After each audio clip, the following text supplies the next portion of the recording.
자, 오늘은 범어동에 대해서 이야기를 한번 해볼게요. 대구의 범어동이라고 하면 서울의 강남처럼 이 대구의 중심이라고 볼 수 있죠. 물론 대구의 중심이라는 표현, 이건 진짜 어렵다. 다 중심이지.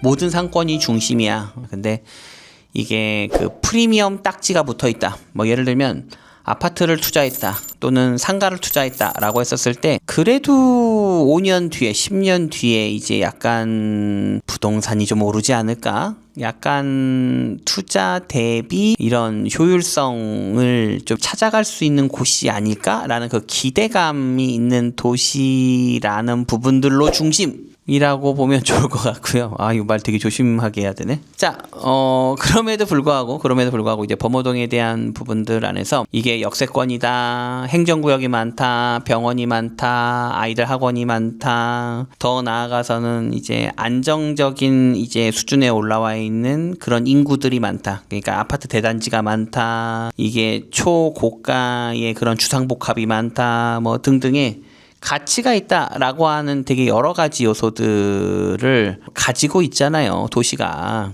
근데 그 도시의 그 힘이 과연 살롱 비즈니스에 영향을 미치나, 미용실이라고 하는 그 비즈니스에서 주변 가치의 프리미엄이 얼마만큼 도움이 되는가 또는 영향을 미치는가, 아니면 이제 오픈을 해야 되는 누군가라면 어떤 것들을 준비해야 하는가라고 하는 것을 좀 재밌게 풀어서 이야기를 하려고 합니다. 근데 이제 이야기를 하려는 이 방향에서 오해 없이 이제 들어주셨으면 좋겠는 건, 이게 짧은 시간 안에 이제 여러 가지 이야기들을 드리겠지만 그럼에도 불구하고 그냥 전체적인 평균값, 공통분모를 가지고 설명하는 내용이라서 이게 누군가에게는 좀 답에 가까울 수도 있고 누군가에게는 답과 거리가 멀 수도 있다라는 부분들도 사전에 말씀을 드리도록 하겠습니다.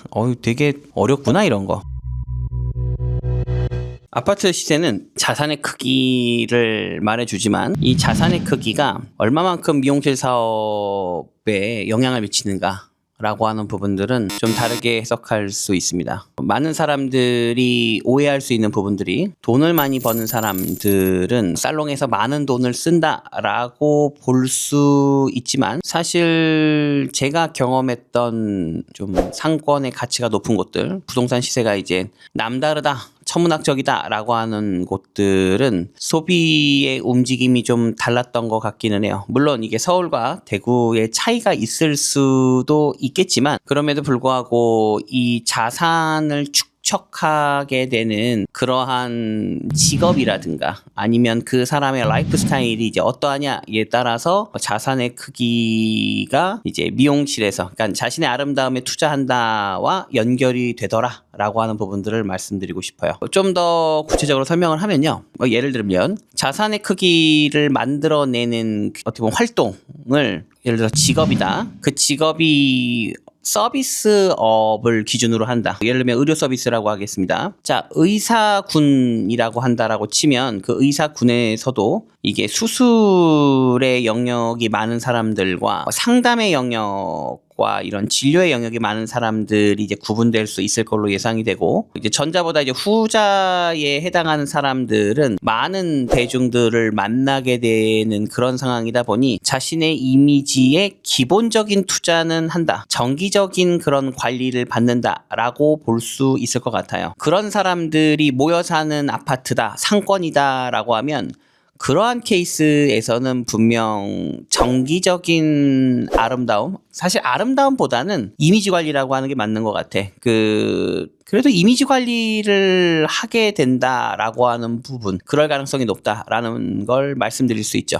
그러니까 정리하면 높은 시세의 아파트에 거주하는 사람들이 서비스업 중에 그런 의료 서비스라든가 법률 서비스 같은 사자들이 많이 있는 곳이다라고 하면 그 사람들은 분명 꾸준히 관리할 가능성이 높다. 시간이 촉박한 사람이기 때문에 주변에서, 근처에서 소비를 할 가능성이 높다. 그러니까 미용실에 대한 소비예요. 물론 이제 차이가 있다라고 하는 것은 그 소비가 이제 이런 거지. 객단가가 높은 시술을 정기적으로 할 거냐, 아니면 객단가가 높지 않더라도 세치카바와 같은 라이프 스타일형 단계별 투자를 한다는 차이가 있을 수 있어. 매번 매직 세팅을 할 수는 없잖아. 그래서 이제 그런 부분들로 구분할 필요가 있고 그걸 이해할 필요가 있다. 그래서 아파트 시세 또는 자산이 높다라는 것은 자산을 만드는 그 기준점이 무엇이냐, 어떠한 방식으로 자산, 물론 그걸 우리가 알기가 어렵지. 뭐 직업을 물어보는 것도 약간 실례기도 한데 막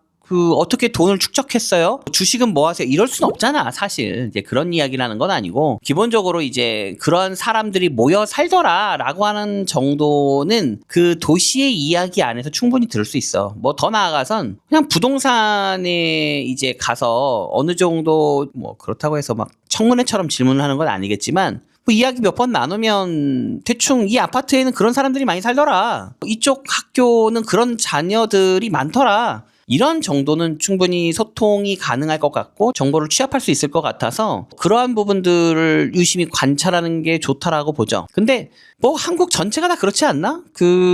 진짜 부자들이, 그러니까 진짜 부자, 완전 장난 아니야? 그러니까 태생적으로 막 할머니 할아버지부터 해서 막 이런 부자들은 아파트에 안 살지 않나?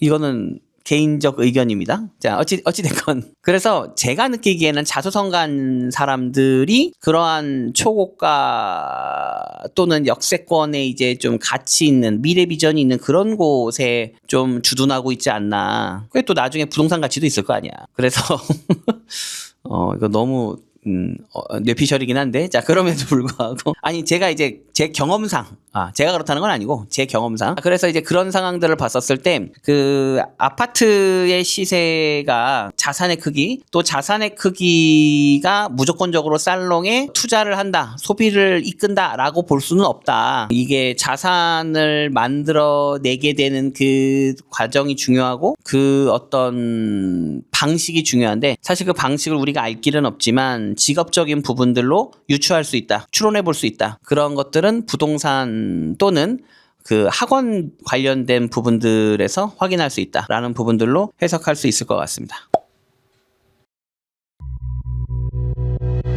자, 소비에도 이제 성격이 있다라고 보여집니다. 위치를 기반으로 한 체류형 소비가 하나 있고요. 그리고 본인의 그런 필요성, 불편 요소라든가 아니면 변화, 이제 3월이니까 계절의 변화가 필요하겠지. 그런 변화나 또는 불편 요소에 대한 내가 이제 스타일을 관리하는 데 있어서 이게 안 돼, 이게 필요해 라고 하는 그러한 상황들을 기준으로 하는 선택형 소비가 있다라고 봐요. 그러면 이게 체류형 소비와 선택적 소비에 대한 이 구분이 헤어살롱에 이제 영향을 미칠 건데, 뭐 예를 들면 체류형 소비다라고 했었을 때 내가 거주한 곳에 뭐랄까 눈에 띄는 곳, 내가 뭐 거주하는 곳을 자주 이렇게 다니는 사람도 있고 그렇지 않은 사람들도 있을 걸로 예상이 되는데, 그럼에도 불구하고 자주 움직이는 사람이다, 그렇지 않은 사람이다 라고 하는 두 가지 부분 모두에 충족될 위치, 그런 위치에 자리 잡고 있는 그런 헤어살롱이다 라고 했었을 때는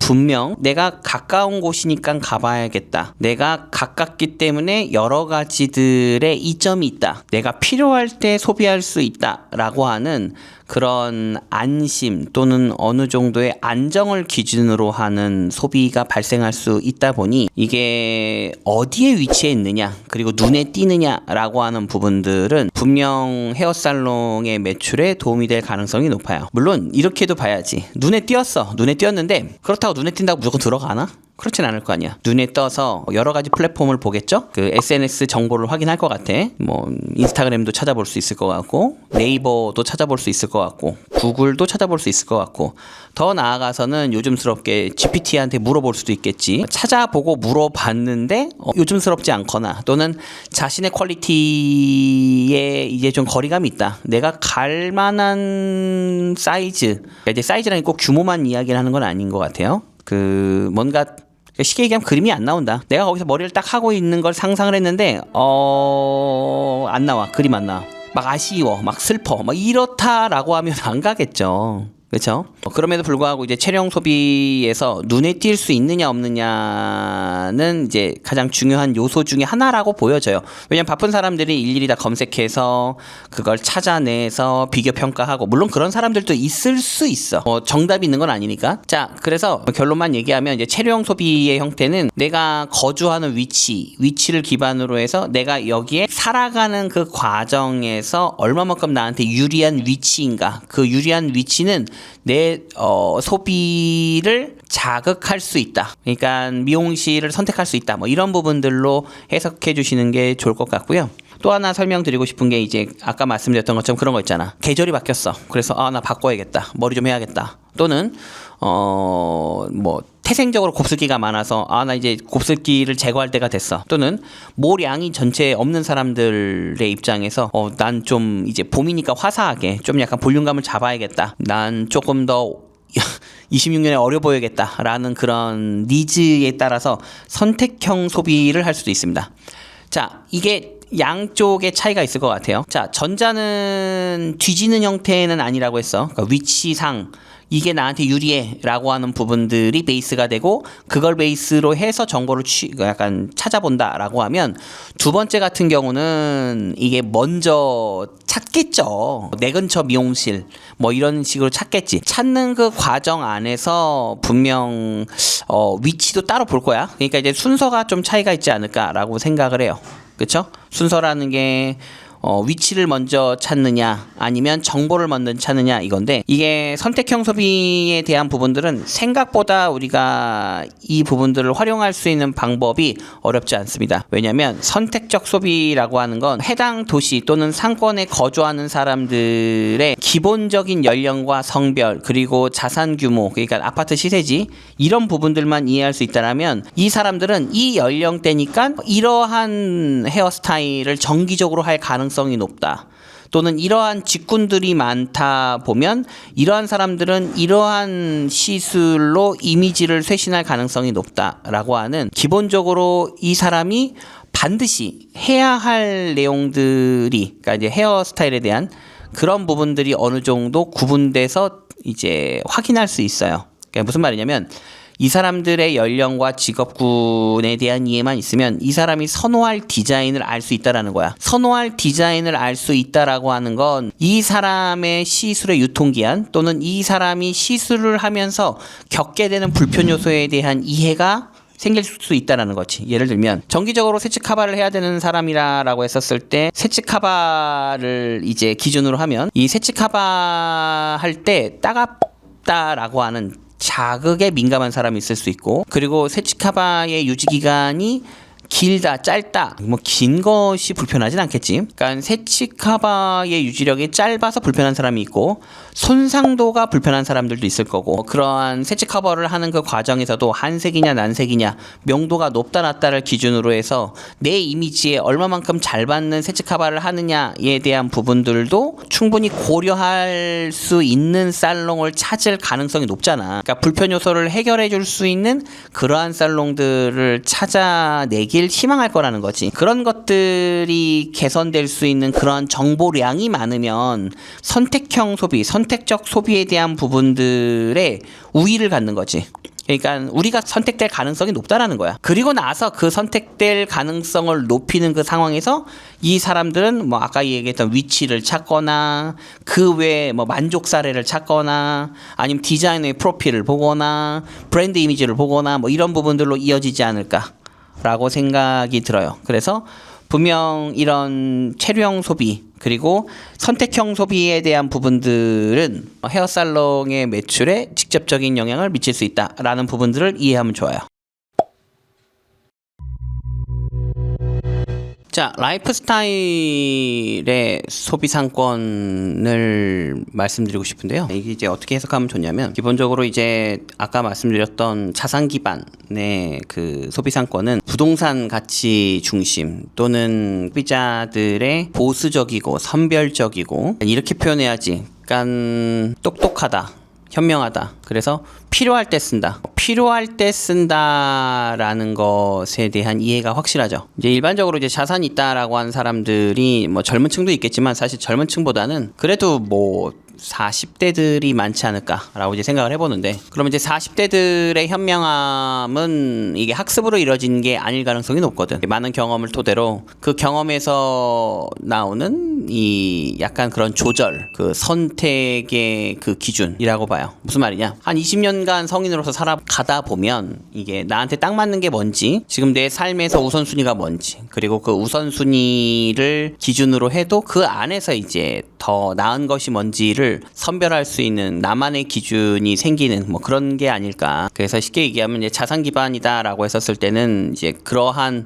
똑똑한 소비까지 볼 수 있지 않나 이제 이렇게 보여지고요. 또 하나가 이제 그런 이런 거 있잖아. 유동인구, 이렇게 사람들이 많이 움직이는 그런 역세권이라든가 아니면 번화가, 약간 모이는 곳, 약간 모일 수밖에 없는 곳, 만나는 곳, 뭐 이런 그 지역에서 이루어질 걸로 예상이 되는데, 이런 유동인구에 대한 소비 패턴, 상권의 그 케이스에선 이런 걸 확인할 수 있어요. 일반적으로 이게 즉흥적이거나 그리고 이제 빨리빨리 소비하는 것에 대한 그런 니즈, 욕심들이 있을 가능성이 높다 보니까 아무래도 고가 프리미엄에 해당하는 헤어살롱이 잘 되거나, 물론 잘 되는 데도 있어. 네, 그럼에도 불구하고 안 어울리지 않나? 그쵸? 프리미엄 있고 이제 고가의 그러한 좀 있어 보이는 그런 분들이 선택하는 살롱이라고 하면 인간이란다. 사람 많으면 싫어할 것 같은데? 싫어할 거예요. 네, 제가 관리하고 있는 집들은 다 비슷하긴 하니까. 물론 뭐 제 이야기가 모두 일반화될 수는 없다라고 생각하고, 그럼에도 불구하고 이게 그런 역세권, 번화가 쪽에서 이제 그런 즉흥적으로 이루어지는 소비의 패턴이라고 볼 수 있는데, 자, 이러한 패턴들은 일반적으로 가격 경쟁이 심하다. 사람이 많이 모인다라고 하는 것은 사람이 많이 모인다라는 것에 대한 기대 효과 때문에 많은 경쟁사 또는 경쟁자들이 모일 가능성이 높죠. 그러다 보니까 경쟁을 하는 그 과정에서 아무래도 가격이라고 하는 그러한 어떻게 보면 소비의 이제 핵심 포인트니까 이 부분들을 기준으로 해서 높낮이를 많이 이렇게 좀 보이지 않을까라고 이제 생각을 해보고요. 지금 제가 이제 말씀드리고 싶어 하는 게 라이프 스타일이라고 하는 것은 이제 자산이라든가 자산 기반의 어떤 상권이라든가 유동인구에 대한 성격이 아니라 약간 이런 거지. 그러니까 설명하지 않아도 소비가 반복되고 그 소비의 룰이 있고, 그러니까 패턴이 있고, 이제 그러한 사람들이 이제 모여 사는 곳, 그러한 기준과 관계를 중요하게 생각하는 사람들이 모여 사는 곳이 라이프 스타일을 기준으로 하는 상권이다. 이제 이렇게 보여지고요. 그런 라이프 스타일을 기준으로 하는 상권은 우리 헤어살롱 비즈니스에 아주 잘 어울리지 않나라는 생각을 해봐요. 왜냐면 그 사람들의 특성 안에 만약에 아름다움에 대한 니즈가 있다라고 하면 그건 뭐 이기는 게임이라고 생각하고, 아름다움이라는 것이 있다라고 하는 건 누군가들과의 관계에서 본인이 드러날 수밖에 없는 그러한 상황들이 있다. 쉽게 얘기하면 모임이 많다. 아니면 아이들 학원을 이제 이렇게 함께 공유하는 그 과정에서 학부모들끼리 모일 수밖에 없다. 아니면 아파트 자체의 커뮤니티가 활성화돼서 사람들이 모일 수밖에 없다. 뭐 등등 이제 그런 부분들을 기준으로 해서 누군가에게 내가 어떻게 비춰질지, 누군가 안에서 내가 어떤 이미지로 보여지는 것이 중요한지, 이제 그런 부분들을 이제 드러낼 수밖에 없는 사람들의 도시, 상권이다 보니까 그런 부분들에 있어서는 분명 충분히 우리 비즈니스가 영향을 줄 수 있다라는 부분들도 말씀드리고 싶습니다. 자, 그래서 범어동의 그 라이프 스타일이라는 부분들을 조금 더 이야기하자면 제 입장입니다. 오로지 제가 이제 거기에서 함께하고 있는 정말 멋있는 브랜드가 있어서 그 브랜드랑 이제 수년 동안 호흡하고 많은 고객들을 확인하고, 그리고 그 주변에 정말 맛있는 음식점이나 기가 막힌 커피 맛을 가지고 있는 그러한 매장들에서 정말 많은 시간을 보냈거든요. 분위기도 좋은데 맛도 좋고 막 다 가졌어. 그런 데가 이제 많다 보니까 그런 데에서 이제 시간을 쓰는 그 과정에서 많은 분들을 봤을 거 아닙니까? 우선 여성분들 기준으로 본다라고 치면 세련됐죠. 그러니까 세련미라고 하는 것이 이게 굉장히 클래식하지도 않고, 그러니까 굉장히 클래식하다라는 게 약간 좀 지루한 그런 느낌일 건데, 그런 지루한 스타일도 아니고 이제 트렌디한데 과하지 않고 뭔가 은은하게 그런 멋을 티내는 분들의 절제된 소비? 이렇게 해야 되나? 그러니까 절약이라는 표현보다는 약간 절제된, 그러니까 잘 조절한다? 잘 참는다?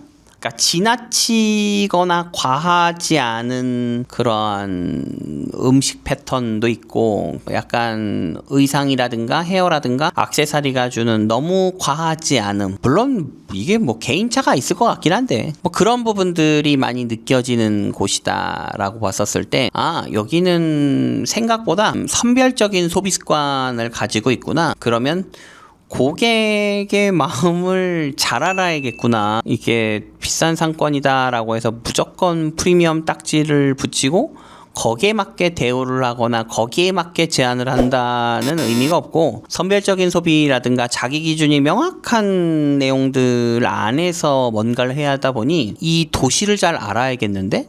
아니면 이 도시와 함께하고 있는 사람의 심리를 좀 알아야겠는데? 이런 생각이 좀 들더라고요. 그래서 이제 확실히 다르다라고 좀 느껴진 건, 그 다르다가 뭐 잘났다 이런 개념이 아니에요. 그게 아니라 다가가는 방법론에 좀 전략이 필요하겠구나. 그냥 붙어서 아름다움, 그러니까 헤어 디자인에 대한 아름다움을 가지고만 싸운다라고 하면 승산이 없겠구나. 아름다움의 감성도, 아름다움의 고객의 심리도, 아름다움의 고객이 필요로 하는 그런 니즈에 대한 예상치와 그 예상치에 대한 가이드를 전달하는 그러한 태도와 그런 준비가 필요한 도시구나. 그러니까 어려울 것 같다. 그냥 머리만 잘해서 될 일이 아니다. 많이 생각해야 한다. 뭐 이런 거죠. 그런 부분들로 설명을 드리고 싶네요. 그리고 범어동은 사람이 없는 동네가 아니라 걷지 않아도 되는 구조로 설계된 동네 같았습니다. 차가 많고 학원은 많은데 아이들은 잘 안 보였죠. 근데 이게 모순이 아니라 어떤 구조가 아닐까라는 생각을 하게 됐습니다. 우선 차량 인구의 성격에 대해서 좀 생각을 해보면 이게 명확한 방향이 있더라고. 거주 목적으로 이동이 되던가, 아니면 학원이라든가 병원, 아니면 그 행정기관으로 이제 이동하기 위한 목적을 띠고 있었다라는 부분들로 해석을 좀 해보고요. 그리고 거기가 이제 어떻게 보면 큰 도로들이 많다 보니까 어떻게 보면 통과하는 위치가 갖는 그런 교통의 혼합지의 요소가 좀 있다 보니까 뭔가 차량이 많다라는 부분들도 이제 느낄 수 있다는 거지. 그러니까 차량은 많은데 인구가 적다, 뭐 이렇게 느낄 수 있을 걸로 예상이 돼요. 자, 보행인구가 적다라는 부분들도 이제 이런 거죠. 그러니까 이게 아마 아까 우리가 자산 이야기 많이 했는데 걷지 않아도 될 정도의 소득 구조가 있지 않을까라고 제 생각을 해보고요. 생활 인프라가 이제 차량 기준으로 짜여 있지 않았을까라고 이제 예상해 봅니다. 그러니까 이제 범어동에서의 일상이 걸어서 해결한다 하는 이제 뭐 여러 가지 일들보단 걸어서 해결하지 않고 차로 이제 바로 진입하거나 이제 차로 어디까지 도달하는 것이 일반적인 그런 기본값이지 않을까라고 하는 부분들을 좀 확인할 수 있었던 것 같고요. 이게 이제 학원이 많았거든요. 학원은 많은데 왜 이제 아이들이 보이지 않았을까라고 하는 부분들에서는 분명 서울의 강남처럼, 대치동처럼 아마 차량 드롭, 부모님들이 이제 어떻게 보면 아이들을 이제 픽업하는 구조일 가능성이 높고, 아니면 이제 학원 셔틀이 좀 체계화되어 있거나, 아니면 주변에 있는 빌딩 안으로 좀 근접거리에 있는 곳에 이제 아이들이 직접 움직일 가능성이 높다. 이렇게 얘기하면 도로에서 건물 실내로 움직이는 것이 굉장히 좀 수월하다. 그러니까 차에서 내려서 이게 바로 이제 진입을 한다라는 거지. 그러니까 길 위에 아이들이 있을 이유가 없는 거예요. 그리고 이제 아이들도 이제 이런 게 있을 것 같아요. 도시의 성격상 그리고 이제 도시의 그 분위기상 간식을 사러 돌아다니거나 뭐 친구 집을 막 이렇게 막 편안하게 다닐 수 있다거나 아니면 뭐 문구점이나 뭐 분식점이나 뭐 이런 데를 배회할 것 같지는 않고요. 배고프면 집에서 시켜 먹지 않을까? 아니면 뭐 집 가까운 이 편의점을 간다던가 아마 그럴 가능성이 높을 것 같고, 물론 그런 것도 안 할 수도 있어요. 도시의 특성상. 분명 이제 부모 관리 하에 이제 이동했을 가능성이 높고 시간 단위를 아마 촘촘히 잡아내지 않았을까라고 보여집니다. 뭐 서울의 강남처럼. 그리고 안전과 효율을 최우선으로 하는 동선을 리딩했을 가능성이 높고요. 그러다 보니까 이제 범어동이라고 하는 곳을 이제 해석을 하면 라이프 스타일에 의해서 이제 동선이 좀 통제되지 않았나, 통제된 성격을 갖고 있지 않았나, 이제 이렇게 좀 해석을 볼 수 있을 것 같아요. 그러니까 이게 상권을 딱 봤었을 때 이게 사람들이 모일 수 있는 여러 가지 요소들은 다 갖고 있는데 생각보다 유동인구가 많지 않네? 라고 하는 것을 가지고 이제 여기 좀 어렵나? 장사가 어렵나? 잘 안 될까? 라고 하는 해석은 좀 거리감이 있다. 그리고 이제 아이들이 적다와 이제 그런 상권이 활성화되지 않은 것처럼 보일 수 있다라는 부분들도 이게 해석점으로 봤었을 때는 좀 거리감이 있는 것 같기는 해요. 물론 이게 뭐 옳고 그름을 떠나서 뭐 그럴 수 있다. 그래서 이제 이런 부분들을 가지고 정확하게 이제 해석을 한다라고 하는 것은 이제 이런 거지. 아까도 설명드렸지만 이제 여기가 이제 딱 필이 딱 와가지고 소비를 하는 성격의 상권이 아니야. 그리고 체류형, 관계형, 약간 라이프 스타일에 대한 그런 자기네들만의 기준을 가진 상권이라는 부분들을 이해할 필요가 있고요. 목적 소비가 강하다. 뭐 아까도 말씀드렸지만 이게 내가 정확한 패턴과 정확한 기준을 가지고 목적에 의한 소비가 강하다 보니 아무래도 그런 거 있잖아요. 이런 신규량이 많아가지고 뭐 이런 걸 기대하기보다는 이제 알고 찾아오고 정기적으로 예약하고 이제 그들의 삶의 하나의 어떤 루틴처럼 다가갈 수 있는 그런 구조의 살롱 비즈니스가 적합하다라는 부분들로 해석하기 좋을 것 같습니다. 자, 그러면 헤어살롱 비즈니스 입장에서 범어동은 어떻게 해석을 하면 적합할까? 아까도 말씀드렸지만 도시의 특성상 이게 무조건 고가의 도시다라고 하는 부분들로 다가가서는 승리하기 어려울 것 같고요. 이게 선택의 기준이 명확하고 라이프 스타일에 대한 그들만의 패턴과 소비 성향을 가진 사람들이 사는 도시다 보니 그 사람들의 이제 어떻게 보면 그러니까 개별적 니즈에 얼마나 좋은 답을 정보로 만들 수 있을까? 말이 어렵나? 그러니까 정말 많은 사람들이 있잖아요. 근데 정말 많은 사람들 사이에서도 분명 공통분모는 있을 것 같아. 거기에 예를 들어서 40만 명이 거주한다라고 하면 헤어스타일을 40만 명 거를 만들 수는 없잖아요. 그러다 보니까 그 도시에서 가장 유리하거나 또는 그 도시에서 잘 활용될 수 있는 그러한 컨셉 디자인을 찾아내는 게 이제 유리할 것 같고요. 물론 이 컨셉 디자인이라고 하는 것들도 사실 뭐 학습으로도 충분히 만들어질 수 있지 않을까라는 생각을 해보는데, 저는 그 시그니처와 같은 컨셉 디자인이 학습으로 이루어진다라고 하는 부분들에서는 굉장히 위험하다. 이게 학습이 끝나고 그 학습이 몸이 기억할 때까지 얼마만큼 많은 고객을 소화할 수 있을까? 얼마나 많은 고객을 이제 경험하는 그 과정에서 내 몸이 기억할까? 그게 디자인에 대한 기억과 그러한 사람들의 이러한 그 반응, 그리고 제안, 그리고 그 사람들의 여러 가지 심리 상태에 대한 여러 가지 경험들이 토대로 진행이 되어야 비로소 이제 그 도시에 딱 맞는 나만의 디자인이 완성되지 않나라고 이제 생각을 해보는데, 아까도 말씀드렸지만 이제 범어동의 특성상 이게 단가가 낮지 않을 거란 말이에요. 물론 이제 막 굉장히 우리가 높이 부른다라는 집도 있을 수 있겠지만 적어도 자신의 그 자산이라든가 소득 수준의 안정감이라든가 자신감이 넘치는 사람들일 가능성이 높다 보니 기본적인 객단가 그 이상 아마 책정될 가능성이 높다라고 보여지고,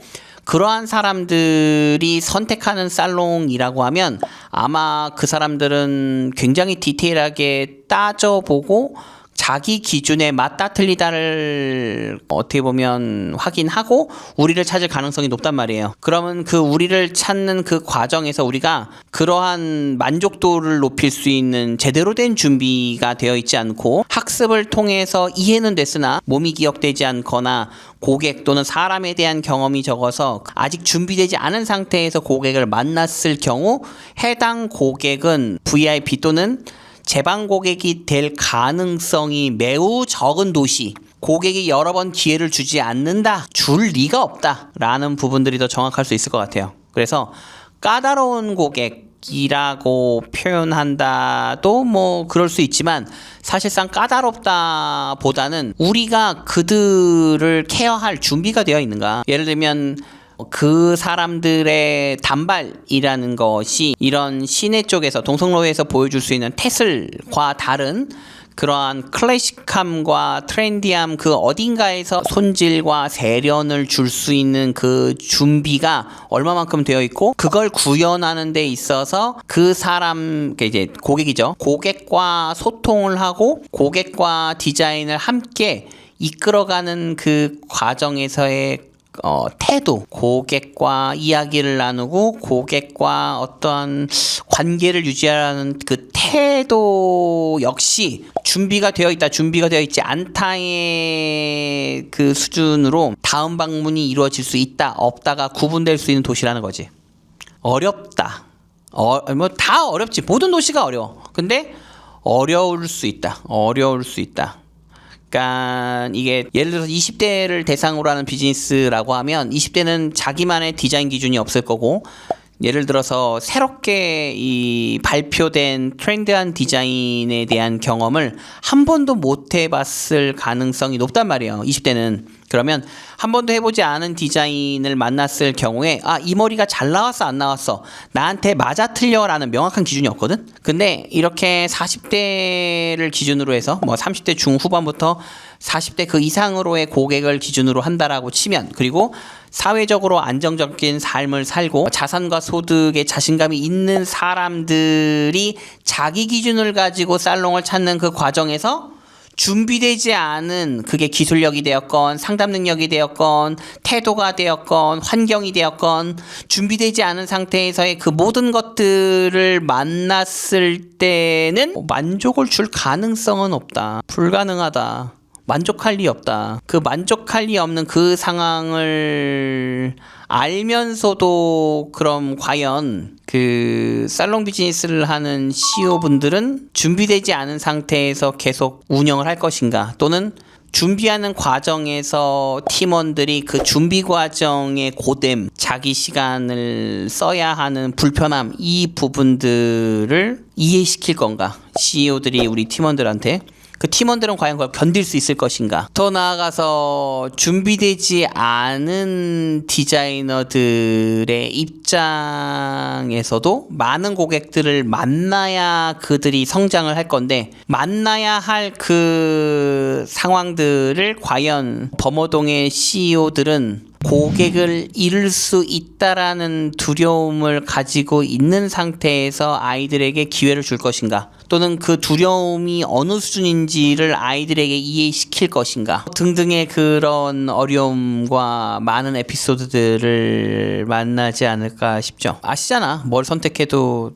뭐 딱 그 선택의 크기만큼 장단점이 있다라는 거. 그래서 범어동에 대한 살롱 비즈니스를 이렇게 좀 제 입장, 조민 입장에서 정의를 하자면 현재 범어동에서 이제 비즈니스를 하고 있다라고 하면 그 범어동에 거주하고 있는 사람을 이해하는 데 시간을 써야 한다. 그리고 앞으로 이제 오픈할 사람들이라고 하면 적어도 그 범어동에 대한 여러 가지 준비가 되어 있지 않은 상황들이라고 하면 그러니까 경험이 없다라고 하면 범어동에 거주하는 사람을 경험하기 전에 적어도 기술적인 안정감, 기술적인 자신감은 보유한 상태에서 오픈할 필요가 있다. 여기서 말하는 기술감의 자신감은 CEO뿐만이 아니라 함께할 팀원 모두 기술적인 준비가 되어 있는 상태에서도 분명 쉽지 않은 고객을 만나서 많은 불편함을 만날 건데 그 많은 불편함을 정신적으로 버텨내고 이겨내려면